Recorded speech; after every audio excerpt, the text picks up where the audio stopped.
Chapter 11. Paris. For the next 30 years, the Duke and Duchess lived in Paris. They gave parties and travelled round the world, but they never went back to Buckingham Palace.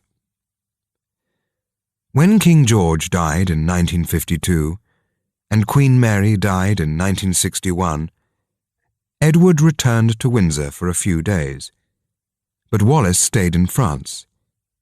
"It's your family," she said, "not mine." But then, in 1966, the Duke and Duchess met Queen Elizabeth, the daughter of King George, at a small party in London. After 30 long years, it was time to forget the past.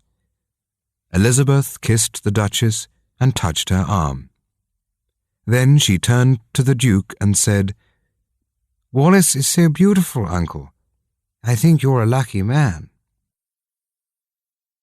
"That day, Elizabeth was very kind to us," Edward wrote later. "But why couldn't my mother or my brother say those words to me?" On BBC television in 1969, the Duke and Duchess spoke about their life together.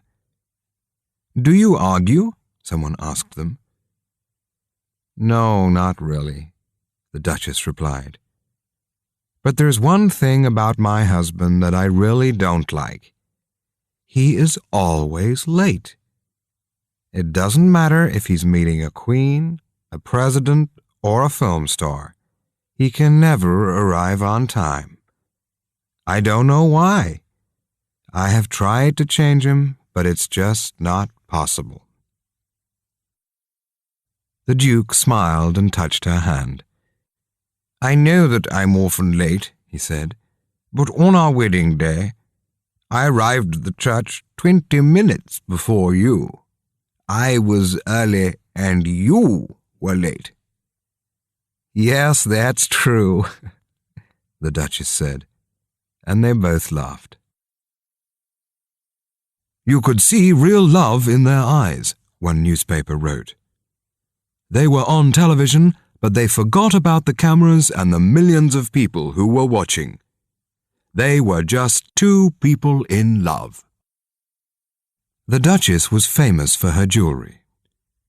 "After my husband," she once said, "I love jewelry more than anything else in the world." And after 35 years with the Duke, she had hundreds of pieces, which came from all over the world. "I have never met a more beautiful woman than Wallis," Edward wrote, "and I love giving her presents. She has given me so much happiness. I buy her jewels to say thank you." In May 1972, the Duke became ill. When the doctor arrived, he listened to Edward's heart and then said,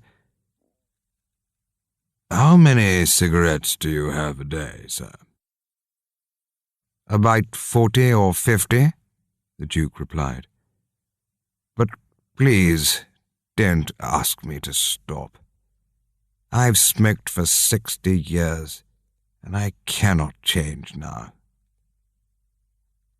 That night, Edward called Wallis into the room.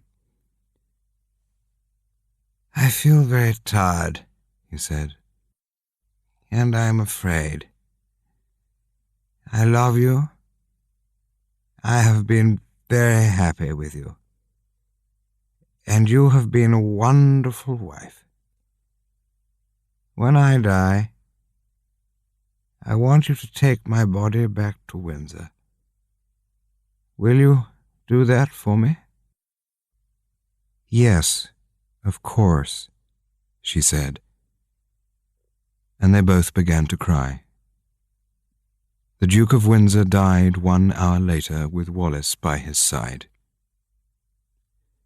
3 days later, a blue aeroplane arrived in Paris. Wallis went back to England with the Duke's body, and for the first time in her life, she entered Buckingham Palace. A week later, the Duchess returned to France, and for the next 14 years she lived alone in Paris. The big house was dark. The doors were locked, and she did not go out. In the afternoons, she sat in the dining room with Edward's love letters. "They were so beautiful," she said. "I read them again and again." But then, in 1986, Wallis became ill. She went to a small hospital near the house, and a few days later she died. "Without Edward," she once wrote, "my life was empty." She was buried in England next to her husband at Windsor. "It's a strange thing," one newspaper wrote. "When they were alive, the Duke and Duchess could never live in Britain. It was only in death that they could be there together."